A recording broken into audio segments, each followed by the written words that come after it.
더불어민주당 김진표 의원이 어제 종교인 소득에 대한 과세를 2년 늦추는 법안을 대표 발의했는데요. 내년 1월부터 시행하기로 됐던 이 종교인 과세 문제를 두고 또 찬반 논의에 불이 붙으면서 이 좀 비난 여론이 거세지니까 이 법안 발의를 했던 그 민주당 의원 3명이 발의를 철회하는 상황까지 벌어졌다고 합니다. 이 몇 년째 보류되고 있는 종교인 과세 문제 관련해서 이 경실련 재정세제위원장을 맡고 계시죠. 서울시립대 세무학과 박훈 교수 연결해서 자세한 입장 들어보겠습니다. 박 교수님 안녕하세요. 네, 안녕하세요. 예, 지금 김진표 의원이 종교인 과세 2년 유예 법안을 발의했는데 어떻게 보십니까? 지금 현재 2년을 유예해서 시행하기로 2018년부터 한 것인데요. 예. 그걸 또 유예한다라고 하는 거는 결국 제가 봤을 때는 시행을 안 한 것 같은 그 의견이라고 생각이 듭니다. 그래서 지금은 유예 문제가 아니고 시행 안 하겠다는 입장을 밝힌 거 아니냐라고 해석할 수 있을 것 같습니다. 예. 근데요. 지금 김진표 의원은 이런 얘기를 하고 있거든요. 뭐냐면 이 종교인 과세를 처음 시행하는 정부 당국은 종교인 수익 구조와 비용 인정 범위 등 상세한 과세 기준을 준비해야 되는데 이게 아직 준비가 안 되고 있다. 예? 그래서 이게 조세 마찰이 일어날 수 있기 때문에 조세 마찰을 최소화할 수 있는 바로 그런 이유 때문에 지금 2년 유예를 주장하고 있는 것 같은데 이 부분은 어떻게 보십니까? 네, 기본적으로 종교인 과세 부분의 일부 종교단체는 이미 시행을 하고 있고요. 그거는 본인이 자발적으로 하는 거죠? 네, 자발적으로 하는 겁니다. 예. 그런데 지금 말씀하신 대로 안 했던 것을 하는 어떤 그 종교단체의 행정적 부담은 클 거라고 생각이 듭니다. 예. 그래서 그 행정적 부담을 위해서 2년 동안 기간의 유예를 둔 거고요. 예. 그리고 그 시행상 하면서 논란이 됐던 부분은 과세 행정에서 명확한 그 절차에서 해소가 일부 된다고 보기 때문에요.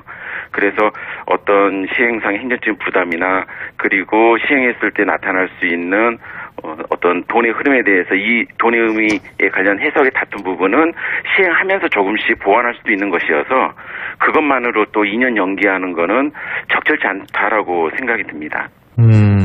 그렇군요. 근데 또 한 가지 이게 참, 이 김진표 의원이 대표 발의는 했지만, 네. 이 종교인 과세 2년 유예 법안에 동참한 의원이 28명인데, 된대거든요. 네, 근데 이게 좀 됐다라고 예? 서두에 말씀드린 거 들었습니다. 예. 근데 비난 여론이 거세지니까 법안 발의한 지 하루 만에 민주당 의원 3명이 철회를 했어요. 예? 이거는 어떻게 보세요? 실은 종교인 과세 문제는 1968년부터 논의가 됐던 건데요. 1968년이요? 네, 국세청이 66년에 만들어졌거든요. 그래서 저도 종교를 갖고 있습니다만 굉장히 민감한 부분입니다. 예. 그래서 시행 안 했던 걸 시행하려면 그 해당 당사자의 설득 자금은 전제적으로 필요한 건데요. 예. 다만 이제 그 경실련에서도 이야기하는 부분이 소득이 있다면 과세는 원칙의 문제다. 예. 그래서 그 과정에서 종교단체를 마치 어떤 탈법화하고 탈세하는 단체로 보기 위해서 이한 게 아니기 때문에 이런 논의가 이제 종교단체 이미 자발적으로 하는 경우라든가 이미 그걸 수긍하고 있는 종교단체의 어떤 오히려 자존심을 또 건드는 부분일 수 있어서 그래서 이제 굉장히 민감한 부분이긴 하지만 지금 말했던 대로 지금 이미 시행하기로 했기 때문에 이 과정에서 이제 뭐 국회의원들도 여러 의견을 듣는 과정에서 입장을 정의가 좀 다 바뀌는 것도 있다고 생각이 듭니다. 근데 교수님 종교인 과세라면 네. 예를 들면 종교인 분들이 이 월급에 대해서 과세하는 거죠, 그죠? 그렇죠. 이제 근데 다만 종교인들께서 여기 이제 법령상으로는 종교 관련 종사자라고 표현을 쓰고 있거든요. 예. 이게 월급이라고 하는 일반 근로자와 받는 거 좀 다르다라고 이제 그 부분도 존중할 부분이 있긴 했는데요. 그래서 어쨌든 그 월급이라고 통상 생각하는 거기에 대해 세금 내는 겁니다. 제가 왜 그걸 여쭤보냐면 네. 일부 종교인들은 월급 나는 안 받는다 이러고서 예? 네. 예를 들면은 강연료를 받는다든지 대신에 예? 네. 다른 종류의 이름으로 돈을 받는 경우가 있거든요. 네. 난 월급은 한 푼도 안 받았다. 예를 들면 이런 식으로 나가면 과세 됩니까 이거? 그 경우도 과세될 가능성이 높습니다. 뭐냐면 예. 일단 돈이 나간다면 거기에 일부를 세금을 내는 거거든요. 소득세라는 이름으로요. 예. 그래서 뭐 종교인뿐만 아니라 개인의 경우도 이름을 어떻게 개인이 달든 간에 그 성격이 어떤 거를 이제 과세관청 등의 입장에 봐서 소득에 대해서 돈이 흐르는데 거기에 그렇다면 누군가나 이름 달리 붙여가지고 피해갈 수 있지 않겠습니까? 그렇죠. 네, 그래서 여쭤보는 이름을 거예요. 그래서 월급이라고 꼭 그 명칭을 않더라도 그런 성격으로 보인다면 과세될 수 충분히 있습니다. 예. 자, 그렇다면 종교인 과세가 된다라고 가정한다면 세금이 어느 정도, 그 세수가 어느 정도 늘어날까요? 네, 2015년 12월에 이제 관련법이 지금 이제 유예됐던 그 법이 당시 뭐 연 100억 정도를 예. 정부가 예상을 하고 있습니다. 예. 다만 이제 우리가 숫자를 볼 때 합쳐서 이제 모든 사람이 100억 정도로 얘기하는데요. 예. 이게 이제 종교인의 경우도 소득이 적은 경우에는 다른 일반 근로자와 마찬가지로 국가가 최고 230만 원까지 연 돈을 주는 것 경우도 있습니다. 그래서 뭐 더 받는 것과 더 줘야 될 것까지 다 합쳐서 아마 연간 세수 한 100억 정도를 추정을 하고 있습니다. 세수가 100억이요? 네네. 근데 생각보다 적네요. 종교인들이 굉장히 많을 텐데, 그죠? 지금 예. 말씀하신 대로 그 당시 한 4만 6천 명 정도가 대상이 된다고 보고 있었는데요. 예. 근데 이제 종교인의 경우라도 아주 우리가 그냥 미루 언론에서 돈을 많이 받을 거란 그것도 있지만 예. 그렇지 못한 건도 종교인 그냥 진짜로 종교에 종사하는 분들이 계시기 때문에 예. 세수 문제는 아닙니다. 제가 진짜 그거 잘 몰라서 여쭤보는데, 예를 들면 사찰 있지 않습니까? 불교 네네. 사찰 같은 경우에, 네. 이 국립공원 내에 있는 경우가 많고요. 예? 네. 그리고 이제 거기 들어갈 때 이렇게 돈 내는 경우도 있지 않습니까? 네. 그게 사찰 수입입니까? 그렇게 볼 수 있는데요. 예. 이 종교인 과세할 때 제가 조심스러운 거는 특정 종교 부분이 굉장히 민감해서 물론 특정 종교, 제가 그냥 불교의 사찰을 여쭤보는 거예요. 네. 그 재산을 통해서 얻은 수익도 종교인 과세에 포함이 되는지. 그렇진 않고요. 여기서 말하는 종교인 지금 개별 과세 종교인만 문제는요. 얘기하는 거예요? 네, 종교인이 받는 그 종교단체로부터 받는 돈의 일부를 세금으로 소득세를 걷는 거기에 관한 논의입니다. 지금. 소득세에 관한 거죠. 네, 소득세에 관한 겁니다. 그러니까 뭐 예를 들면 재산세 같은 보유세 같은 경우는 아니다 이 말씀이신 것 같은데요. 그죠? 네, 재산세 따로 그거는 지방세법상 따로 있는 거 지금은 소득세법상 소득세가 관한 문제입니다. 예, 그렇군요. 근데 지금 종교인들 같은 경우에도 사실은 그 여러 가지 항목에 따라 가지고 이게 수입이 굉장히 차이가 많이 날 것 같거든요. 그죠? 네, 그렇습니다. 예, 그런 측면도, 그러니까 이게 돈이 조금밖에 못 버는 분들한테 또 돈까지 이 세금을 내게 하면 더 힘들어질 거 아닙니까? 어떻게 보세요? 두 가지 측면인데요. 네. 저번에 말씀드린 대로 만일 일반 근로자가 같이 선택해서 세금을 낼 수도 있거든요. 예. 이제 그런 경우에는 아까 말씀드린 대로 근로 장려금이라는 게 있어서 예. 굉장히 1년에 1,000만 원 내외의 경우에는 230만 원까지 세금 내는 게 세금을 장려금이라는 걸로 받을 수도 있습니다. 예. 그런 부분이 있고요. 그 다음에 많이 소득 있는 사람은 이제 제대로 세금 내야 되는 그 부담이 굉장히 크겠죠. 그 부분은. 예. 그렇군요. 이게 우리나라 종교가 되게 민감한 부분이래가지고. 네, 그렇습니다.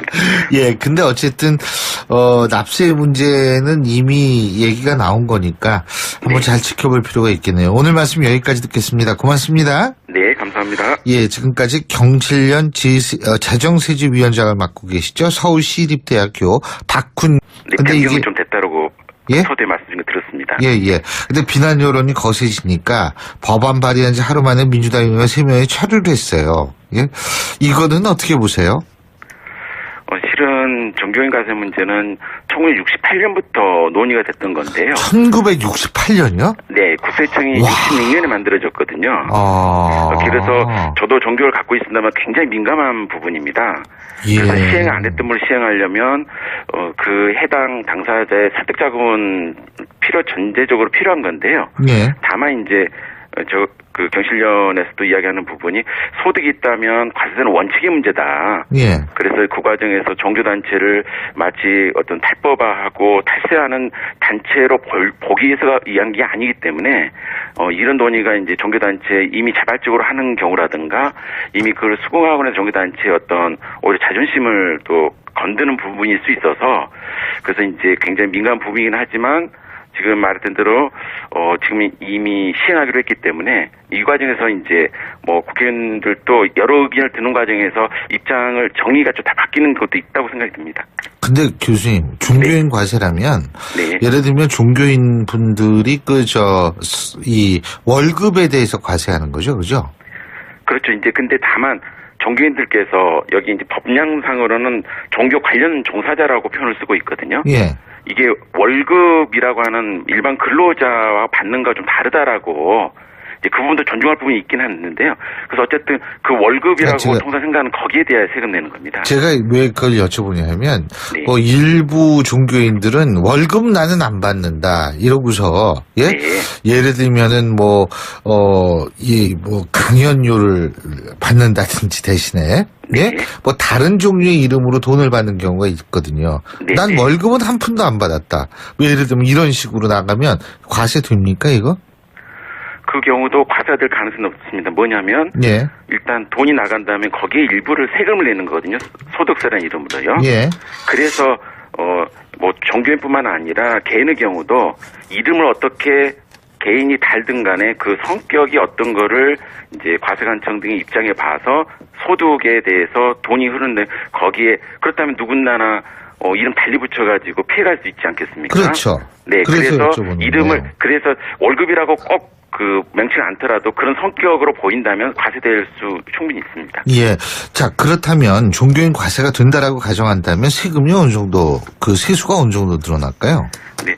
2015년 12월에 이제 관련법이 지금 이제 유예됐던 그 법이 당시 연 100억 정도를 정부가 예상을 하고 있습니다. 예. 다만 이제 우리가 숫자를 볼 때 합쳐서 이제 모든 사람이 100억 정도라 얘기하는데요. 예. 이게 이제 종교인의 경우도 소득이 적은 경우에는 다른 일반 근로자와 마찬가지로 국가가 최고 230만 원까지 연 돈을 주는 경우도 있습니다. 그래서 뭐 더 받는 것과 더 줘야 될 것까지 다 합쳐서 아마 연간 세수 한 100억 정도를 추정을 하고 있습니다. 세수가 100억이요? 네네. 근데 생각보다 적네요. 종교인들이 굉장히 많을 텐데, 그죠? 지금 말씀하신 대로 그 당시 한 4만 6천 명 정도가 대상이 된다고 보고 있었는데요. 예. 근데 이제 종교인의 경우라도 아주 우리가 그냥 미로 언론에서 돈을 많이 받을 거란 그럴 수도 있지만 네. 그렇지 못한 건도 종교인 그냥 진짜로 종교에 종사하는 분들이 계시기 때문에 세수 문제는 아닙니다. 제가 진짜 그거 잘 몰라서 여쭤보는데 예를 들면 사찰 있지 않습니까? 불교 네네. 사찰 같은 경우에 네. 이 국립공원 내에 있는 경우가 많고요. 예. 네. 그리고 이제 거기 들어갈 때 이렇게 돈 내는 경우도 있지 않습니까? 네. 그게 사찰 수입입니까? 그렇게 볼 수 있는데요. 예. 이 종교인 과세할 때 제가 조심스러운 거는 특정 종교 부분이 굉장히 민감해서 기준을 준비해야 되는데 이게 아직 준비가 안 되고 있다. 예? 그래서 이게 조세 마찰이 일어날 수 있기 때문에 조세 마찰을 최소화할 수 있는 바로 그런 이유 때문에 지금 2년 유예를 주장하고 있는 것 같은데 이 부분은 어떻게 보십니까? 네, 기본적으로 종교인 과세 부분의 일부 종교단체는 이미 시행을 하고 있고요. 그거는 본인이 자발적으로 하는 거죠? 네, 자발적으로 하는 겁니다. 그런데 지금 말씀하신 대로 안 했던 것을 하는 어떤 그 종교단체의 행정적 부담은 클 거라고 생각이 듭니다. 예. 그래서 그 행정적 부담을 위해서 2년 동안 기간의 유예를 둔 거고요. 예. 그리고 그 시행상 하면서 논란이 됐던 부분은 과세 행정에서 명확한 그 절차에서 해소가 일부 된다고 보기 때문에요. 그래서 어떤 시행상의 행정적인 부담이나 그리고 시행했을 때 나타날 수 있는 어떤 돈의 흐름에 대해서 이 돈의 의미에 관련 해석에 다툰 부분은 시행하면서 조금씩 보완할 수도 있는 것이어서 그것만으로 또 2년 연기하는 거는 적절치 않다라고 생각이 듭니다. 그렇군요. 근데 또 한 가지 이게 참 이 김진표 의원이 대표 발의는 했지만 이 종교인 과세 2년 유예 법안에 동참한 의원이 28명인데 된대거든요. 더불어민주당 김진표 의원이 어제 종교인 소득에 대한 과세를 2년 늦추는 법안을 대표 발의했는데요.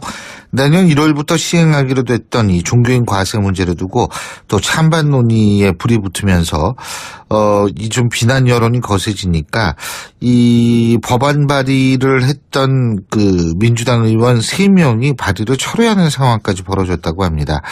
이 몇 년째 보류되고 있는 종교인 과세 문제 관련해서 이 경실련 재정세제위원장을 맡고 계시죠. 서울시립대 세무학과 박훈 교수 연결해서 자세한 입장 들어보겠습니다.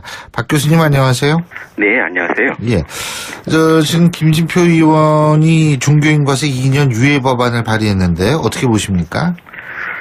지금 현재 2년을 유예해서 시행하기로 2018년부터 한 것인데요. 예. 그걸 또 유예한다라고 하는 거는 결국 제가 봤을 때는 시행을 안 한 것 같은 그 의견이라고 생각이 듭니다. 그래서 지금은 유예 문제가 아니고 시행 안 하겠다는 입장을 밝힌 거 아니냐라고 해석할 수 있을 것 같습니다. 예. 근데요, 지금 김진표 의원은 이런 얘기를 하고 있거든요. 뭐냐면, 이 종교인 과세를 처음 시행하는 정부 당국은 종교인 수익 구조와 비용 인정 범위 등 상세한 과세